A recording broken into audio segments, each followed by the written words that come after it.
press the bell icon on the YouTube app and never miss another update. Pakistan में बहुत से ऐसे मसाइल हैं जिन पे बार बार बात होती है, लेकिन वो मसाइल हल होने का नाम नहीं लेते। सभी को जय हिंद दोस्तों, आप सभी का हार्दिक स्वागत है हमारे YouTube चैनल पे। तो आज हम आपके लिए एक ज़बरदस्त वीडियो लेके आए हैं जिसमें आपको काफ़ी कुछ जानने को मिलेगा। तो इस वीडियो को अंत तक देखें और चैनल पे नए हैं तो चैनल को सब्सक्राइब कर दें और बेल का बटन ज़रूर प्रेस कर दें ताकि हम आपके लिए ऐसी इंटरेस्टिंग और इन्फॉर्मेटिव वीडियोज़ लाते रहें। और इस वीडियो का ओरिजिनल लिंक आपको डिस्क्रिप्शन पे मिल जाएगा, आप उनके चैनल को भी जाके सब्सक्राइब करें। तो चलिए साथ मिलकर ये वीडियो देखते हैं। जय हिंद, जय भारत। पाकिस्तान में बहुत से ऐसे मसाइल हैं जिन पे बार बार बात होती है, लेकिन वो मसाइल हल होने का नाम नहीं लेते। इसी में से एक मसला जो कि आप जानते हैं कि कुछ दिन पहले एक बिल आ रहा था, जो कि वो बिल जो जबरी मजहब की तब्दीली है उसके हवाले से था। उसका मसवदा भी सामने आया, फिर उसके पर बहुत सारी ऐसी लोगों ने जो है उसके खिलाफ बोलना शुरू कर दिया। अब पता ही चला है कि उलमा कौंसिल ने उसको भी मुस्तरद कर दिया, बिल्कुल उसी तरीके से जिस तरह पहले घरेलू तशद्दुद के बिल पर भी ऐसा ही देखने को आया था। फिर ये भी मैं पढ़ रही थी कि ये भी कहा गया कि पाकिस्तान में जो है कोई वेस्टर्न कल्चर लाने की कोशिश की जा रही है, हालांकि इसके बरक्स होता रहा है। इन्हीं मौजुआत पर गुफ्तगू करने के लिए पाकिस्तान की एक बहुत बड़ी आवाज, खासतौर पर इन मौजुआत के हवाले से हमारे साथ आज मौजूद हैं डॉक्टर परवेज हूद भाई, जो कि कॉलमनिस्ट हैं, MIT से PhD, न्यूक्लियर फिजिसिस्ट, और इसके अलावा एक पॉलिटिकल कमेंटेटर के तौर पर उनका नाम आप सब जानते हैं। Thank you so much doctor साहब for joining my show. Thank you. Doctor साहब, ये मसाइल तो पाकिस्तान के लगता है कि हमेशा इन पे इसी तरीके से बहस होती रहेगी और कभी हल नहीं होंगे। एक अच्छा काम होने जा रहा था, लेकिन हम फिर डर गए और उलमा कौंसिल ने उसके ऊपर भी जो है वो मसाइल उठा दिए कि ये तो नहीं हो सकता। तो इसका मतलब है कि कभी भी हल नहीं होगा ये मसला।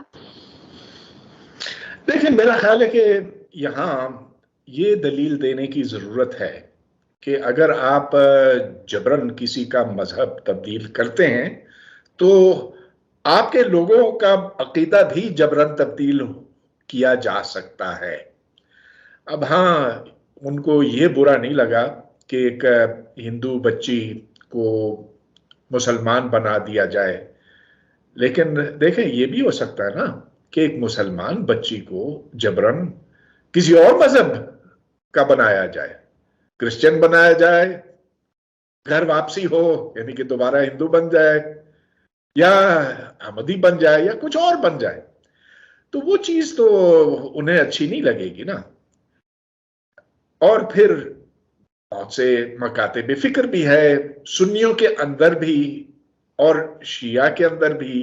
तो अगर कोई एक मकतब फिक्र से दूसरे मकतब फिक्र में जाए जबरन, तो ये भी तो अच्छी बात नहीं है।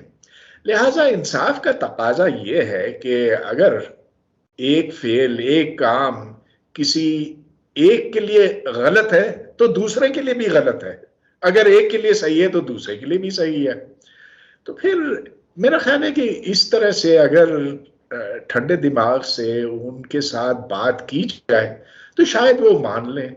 लेकिन जिस तरह की हमारे यहाँ बहस होती है तो उसमें कोई किसी की बात ही नहीं सुनता, बस जो ज्यादा ऊंची आवाज से बोलता है जीत उसी की हो जाती है। तो इस पूरे कल्चर को हमें बदलना है। ये सिर्फ मजहबियत की बात नहीं है, ये हमारी सियासत के अंदर भी होता है। और जहां जहां कोई बहस छिड़ती है तो बस बगैर तो दलील नहीं देते लोग मुक्केबाजी पे आ जाते हैं और आवाज ऊंची करते हैं। तो ये नहीं होना चाहिए मेरे ख्याल में। जी, तो डॉक्टर साहब, मसला ये है कि इस तरह के जो भी कोई मौजू होता है, ऐसा कोई भी मसला होता है, खवातीन के हवाले से हो या मजहब के हवाले से, ऐसे उसके ऊपर तो यही होता है ना, यानी हम देखते हैं कि मौलवी हजरात की तरफ से तो जाहिर है कि उसकी मुखालफत आ जाती है। तो इसका मतलब क्या हम ये समझें कि पाकिस्तान में कभी भी कोई भी तब्दीली नहीं आएगी? हालांकि आप देख रहे हैं कि बाहर से कितनी आवाजें उठ रही हैं कुछ इन वजूहात की बिना पे। तो हमने अगर इन मसाइल पर काबू पाना है तो इससे तो हमें आगे निकलना होगा। हाँ हाँ, निकलना होगा और निकल जाएंगे। तो मैं जैसे कि अर्ज कर चुका हूँ कि देखें, लोगों को यहाँ एक ऐसा कल्चर बनाने की जरूरत है कि लोग एक दूसरे की बात सुने और सुनने के बाद देखें कि किस बात के अंदर ज्यादा वजन है। तो ये किसी हद तक पहले होता था, लेकिन जब से कुछ सियासी तब्दीलियां यहाँ आई हैं तो उससे हालात बिगड़े हैं। लेकिन सियासी तब्दीली एक वक्ती चीज होती है, लिहाजा ये ना समझें कि अब से लेकर अगले 1000 साल तक पाकिस्तान ऐसे ही रहेगा।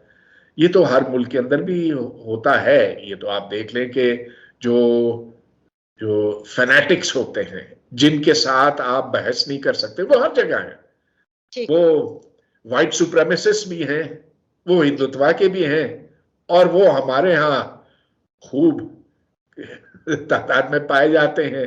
कुछ ज्यादा ही हो गया आजकल यहाँ पर, लेकिन ये खराबी हम तक महदूद नहीं है। ये एक फितरी चीज है, लेकिन हर फितरी चीज अच्छी नहीं होती, इसका मुकाबला करना पड़ता है। और देखिए, इसमें तालीम का बहुत बड़ा हाथ होता है। तो जब आप किताबें पढ़ते हैं और जब आप मुखालिफ बात को समझते हैं, ये नहीं कि उसे अपनाते हैं, उसको समझते हैं, तो फिर आपके दिमाग के अंदर एक गुंजाइश पैदा होती है। लिहाजा एक अच्छे तालीमी निज़ाम का एक अच्छा तालीमी निज़ाम वो है जिसमें मुख्तलिफ ख्यालात, मुख्तलिफ नुक्ता नज़र पढ़ाए जाएं और क्लास के अंदर भी बहस हो। तो मिसाल के तौर पे जब मैं सोशियोलॉजी का कोर्स पढ़ाता था तो मैं स्टूडेंट से ये कहता था, देखो मुझे इससे कतई कोई गर्ज नहीं कि तुम्हारा नुक्ता नज़र क्या है, मगर ये जरूरी है तुम्हारे लिए कि तुम हर एक का जानो और उसके बाद फैसला करो कि कौन सा सही है। तो मेरा ख्याल है अगर हम इस पर अमल करें तो बेहतरी ही हो सकती है। जी डॉक्टर साहब, अभी हम देखते रहे कि कुछ दिन से बड़ी बहस चली, आपने जो है वो बुर्के के हवाले से या ये पर्दे के हवाले से कोई ऐसी बात कर दी। पहले हम उन मौजूआत पे हमने भी बहुत दफा जो है वो बात की है, लेकिन मतलब लोग इसके पीछे क्यों पड़ जाते हैं? और हम तो देख रहे हैं पाकिस्तान की खवातीन वही जो हमेशा से लिबास पहनती हैं, वही चादर भी उड़ी जाती है, बुर्का भी पहना जाता है, सलवार कमीज जो एक है चल रही है, फिर भी ये शिकायत के वेस्टर्न कल्चर आने की कोशिश हो रही है।